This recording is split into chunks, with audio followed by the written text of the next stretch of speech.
at first. I'm so short, and now I'm so tall. All right, we're going to continue with our media availabilities here at Charlotte Motor Speedway for this weekend's Roval Bank of America 400. We've now been joined by William Byron, who obviously is a hometown favorite here in Charlotte. William, thank you for spending some time with us today. Yeah. We will go ahead and take questions for William. If you have them, please raise your hand. We're going to get to as many as we can. And to kick us off, we'll go to Jordan Bianchi. Jordan Bianchi, The Athletic. You're locked into the next round, right? And so in this race at this track, what is expected to be chaotic on Sunday, how great of a feeling or relaxing a feeling is that to have, knowing that whatever happens Sunday, it doesn't, Grand Pit scheme of things doesn't impact you? Yeah, it's great. It's awesome. It changes the whole mood and vibe for the weekend for sure. I mean, haven't really thought a lot about it in terms of just trying to do the normal preparation, be ready for the race, and try to go win. But yeah, the consequences are none for us. So that's a great feeling, and I feel like it's one that we can take advantage of. We don't have to worry about going out here and practice and trying to ease into it. Just try to send it, see what happens.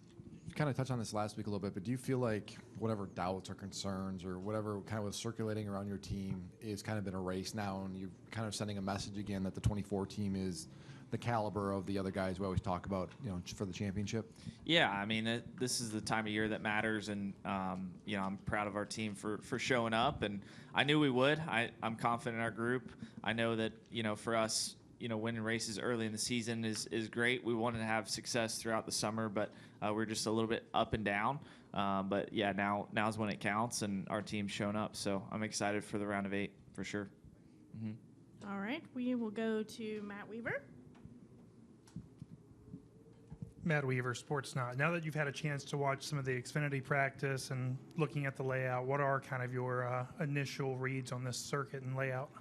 I mean, it looks really similar to what Sim was like. So for us, I mean, it's really status quo. I feel like turn 6 and 7 is definitely different, but yeah, it looks a little bit awkward. Turn 6 is definitely awkward. The way that you load into there's a crest of the hill. There's some paint that's going to rubber in and gain some grip as the weekend goes that you're all 4 tires on. So turn 7 is a U-turn. Really, it's a very different corner, no banking whatsoever. So I think you'll see a lot of dive bombs there for sure, and some spins because of that. And I'm just curious to get out there. Hopefully we can qualify well. And the front stretch chicane too is slightly different, but yeah, I'm excited. And then I'm pretty sure the current top 8 above the cut line are the 8 highest scoring point earners this year. I'm curious, what does that say to you about the caliber of teams or the playoff points or whatever, that pretty much despite all the chaotic races and the scheduling, the top 8 teams are the top 8 in the playoffs? Yeah, I mean, if it stays the way it is now, it'll be a really entertaining and competitive round of 8, because there won't be any guys that are kind of easing their way in. So I think it'll be really competitive. I am a bit surprised by that based on the way the schedule was this year with all the 2 super speedways in the playoffs and 2 road courses, but so far everyone's kind of adapted to it.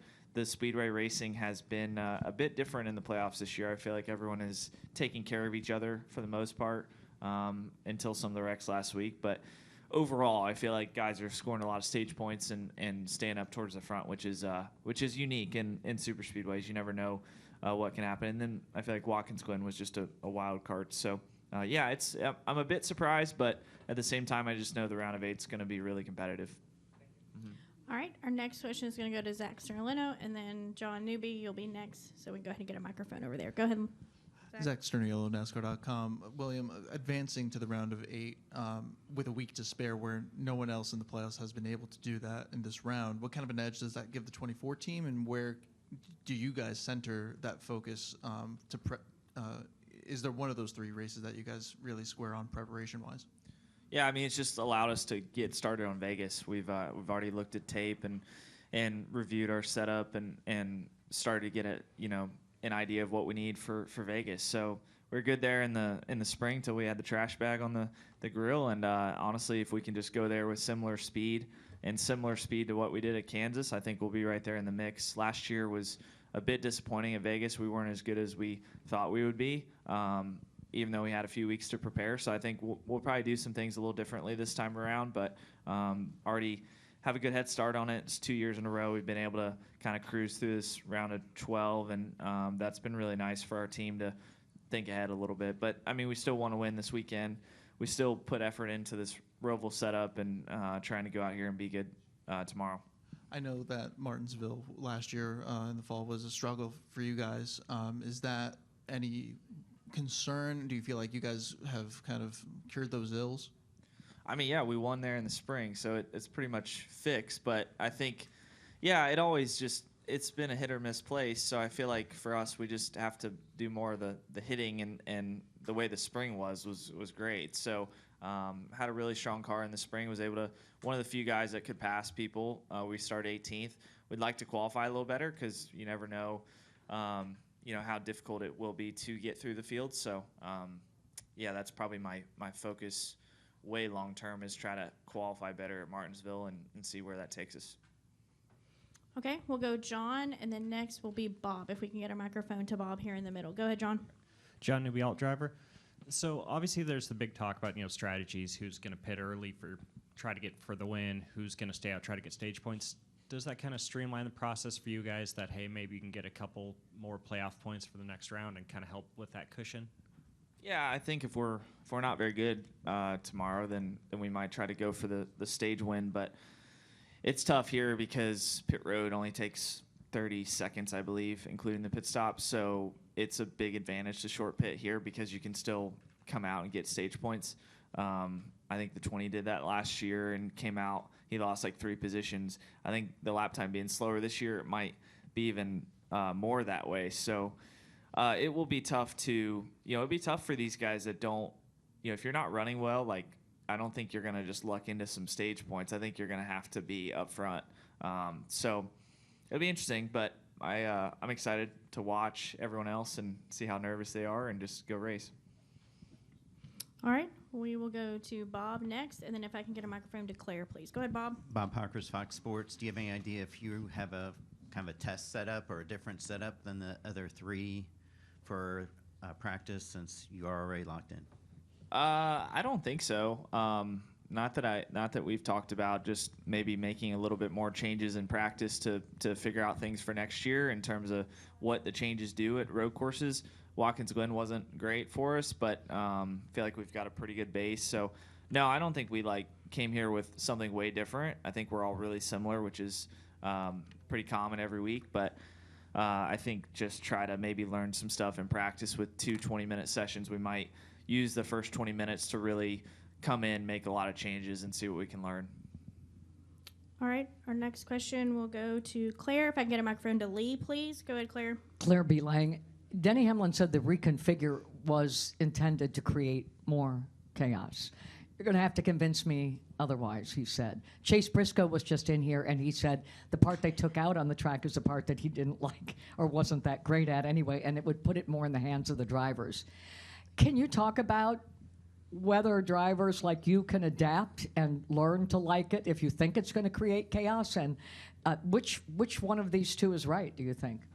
Well, I mean, as drivers, we're going to adapt and learn to whatever the challenge is, whether it's dirt or this or whatever. So, yeah, that's all during the week speak for sure. Once you get out there, I know each person's going to put their full effort in, and they're going to try to be open-minded and learn and be good at it. So, yeah, I don't know how it's going to change who's good or not. I did personally like the old section. We were really good here last year and really every year. So it's different, but yeah, we did simulation this week and, try to get through that section a little better. And just, yeah, I do think on paper there was really no other reason it doesn't look like. So just creating something different probably and making it just a different challenge, which probably creates some carnage, I guess. How much chaos do you think we'll see? And then what's your thought on dive bombs, both from you and from others? Yeah, I mean, the way that corner's shaped, there's no other option. If you're close to somebody's going to try to outbrake. And I feel like maybe it's so tight that if somebody does outbrake, they could potentially miss the corner and go past it, and you could cross under. So we'll see how that plays out. But yeah, I think that's going to be a passing zone for sure, and then we'll just see how it goes. Good luck.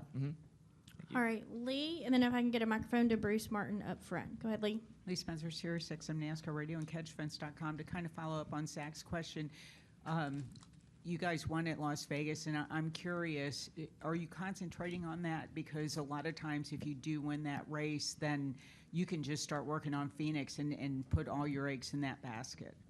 Well, I mean, I haven't thought about it like that for sure. I think it's the first race and of the round, and you want to be good out of the gate and try to create some either you want to try to win in the round of 8 for sure, but try to create some good points buffer and then see how it goes. It just only gets more and more difficult as you go in the round of 8, like we saw last year. You know, we were in a great spot starting the round of 8 on bonus points. We were 41 points last year, and I think we came out of Vegas and we were only 7 above the cut. So it just is it's just nice to go there with a focus and a plan and try to win that race, because then it opens up, the rest of the year and just makes it easier. Okay, Bruce. Bruce Martin with Forbes Sports Money. We've had a round in the playoffs with non-playoff drivers winning, with guys that have great at road courses like AJ. A, are you surprised by that? And B, do you think that trend could continue here? Well, I mean, yeah, I think SVG's in the race, and there's some really good guys. So, you can just be more aggressive if you're not in the playoffs typically. And if you're in the playoffs, you're counting points and you're trying to get yourself positioned. That all changes in the next round slightly, but this round for sure, you're just trying to get through these events. So for us, it doesn't matter. I think we'll be in the group that's like the non-playoff guys. It's more aggressive, so it'll be nice to do that. All right, go ahead. Trenton Warstrom with FrenchStretch.com. William, the news came out this week about the DVP rules being changed after Talladega and stuff. What is your reaction to that? And with a race like this, with a new configuration, which could cause chaos, how do you see that possibly playing out if things do go south? I feel like we're through all those races that the DVP is going to be more of an issue.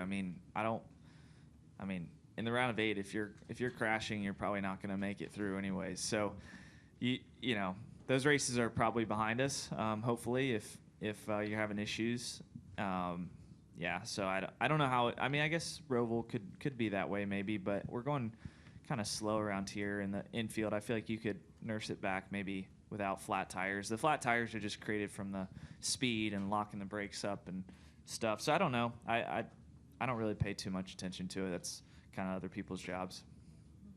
All right, we'll end with Steven right here. Stevenson, Fronters.com. William, you've led the second most laps here of all drivers and the most by a driver that hasn't won.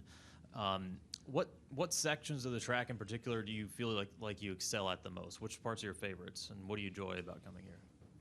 The old section. So, yeah, I was good through the old section and good through the old chicane. So we'll see, but it'll be new learning for sure. So we'll see how that goes. Thank you. Mm-hmm. All right, William, thank you so much for spending some time with us. We wish you the best of luck this weekend.